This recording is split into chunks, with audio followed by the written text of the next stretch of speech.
So ladies and gentlemen, boys and girls, love you all. This is me Hemang Oza and welcome back to your channel HJO Vlogs, your riding partner. तो दोस्तों, आपने जैसे thumbnail और title में देख लिया होगा, आज का डिस्कशन है हमारा with regards to chain and its slackness, how to adjust chain slackness.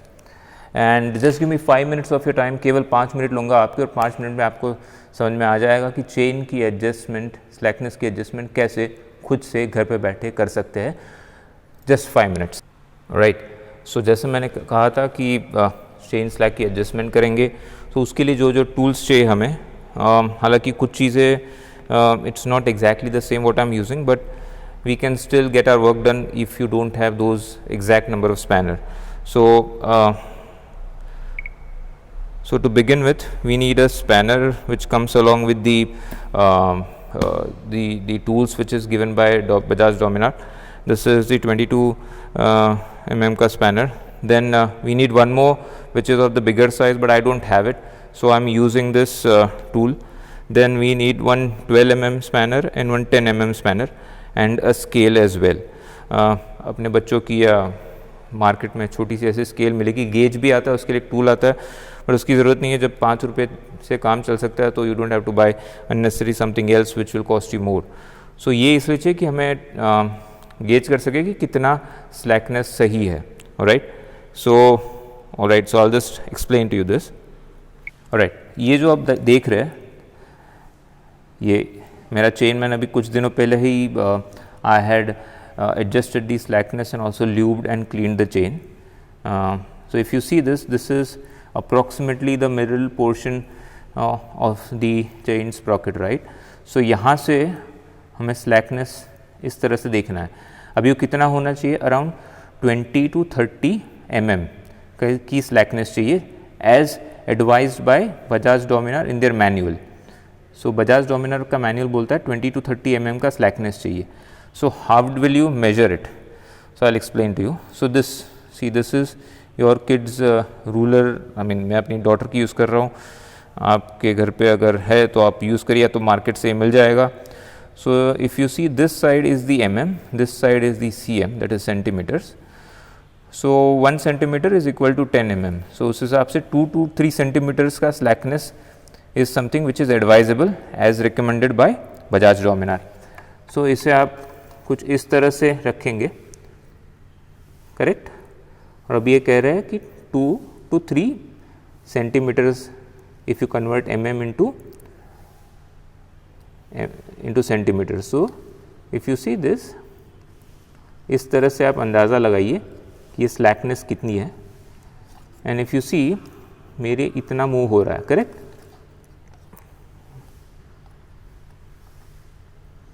So if you see, it's moving exactly up to 2 centimeters. So ये जो 2 सेंटीमीटर है वहाँ तक मूव हो रहा है, मतलब ये एडजस्टेड है. लेकिन मैं आपको बताऊंगा एडजस्ट किस तरह से करते हैं. फर्स्ट थिंग, पहली चीज़ जो करनी है, हमें जो अपना स्पैनर जो टूल दिया गया है उसे लेना है.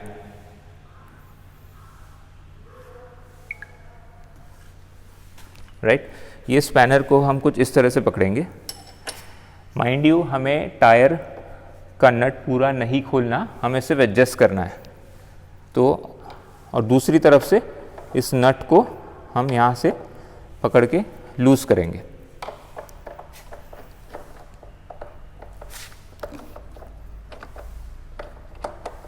ओके, सो ये अब देख रहे, अब ये लूज हो चुका है.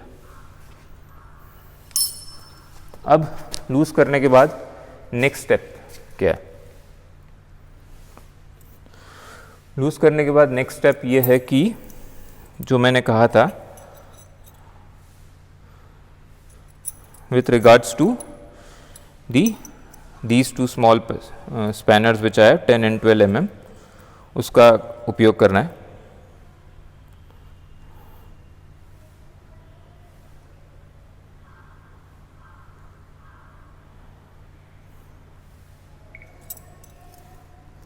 I hope you guys can see this. It's crystal clear. So देखिए, इसे, ये वाला नट जो है, इसे घुमाने से जो है यहाँ से लूज़ होगा और इसे भी घुमाना है. एक इसे एंटी क्लॉकवाइज, इसे क्लॉकवाइज, ठीक है, करते हैं। चलिए,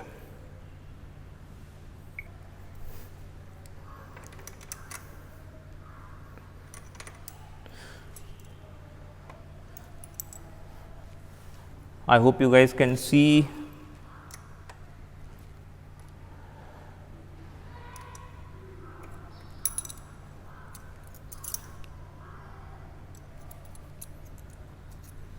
और एक दफ़े यहाँ पे आपको लगा कि आपने ढंग से एडजस्ट किया है यहाँ पे, तो आपको दूसरी तरफ जाके भी सेम चीज़ रिपीट करनी है। जो यहाँ पे जो एडजस्टमेंट रखा है, फॉर एग्जांपल यहाँ पे मैंने रखा है ऑन द सेकेंड बार जो इधर दिया है, करेक्ट। तो फर्स्ट चीज़, जब आप रेयर दूसरी साइड पे करने वाले, बाइक को फर्स्ट गियर पे डाल दीजिए ताकि आगे का टायर मूव ना हो, बिकॉज मूव होगा तो दूसरे एडजस्टमेंट में तकलीफ होगी।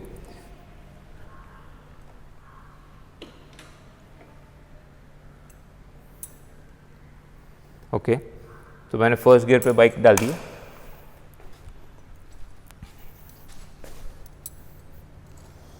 Now if you see this, यहाँ पे थोड़ा सा गलत है बिकॉज ये फर्स्ट इस पे है, सेकंड पे नहीं है, तो इसे हमें एडजस्ट करना होगा। ओके,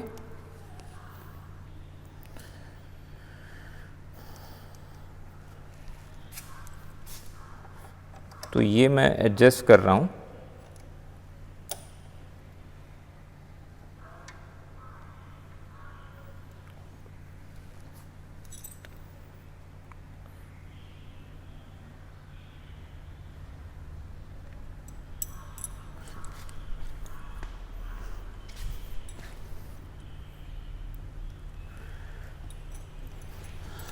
तो जब आपको पता चल जाए कि ओके ठीक है, दोनों तरफ जो है एडजस्टमेंट्स एकदम परफेक्ट हुए हैं, जो बार रीडर पे यहाँ पे मैंने एडजस्ट किया सेम तरीके से उधर भी किया, उसके बाद जो पहले जिस स्पैनर और टूल से आपने थोड़ा सा टायर लूज़ किया था उसे फिर से टाइट कर दीजिए।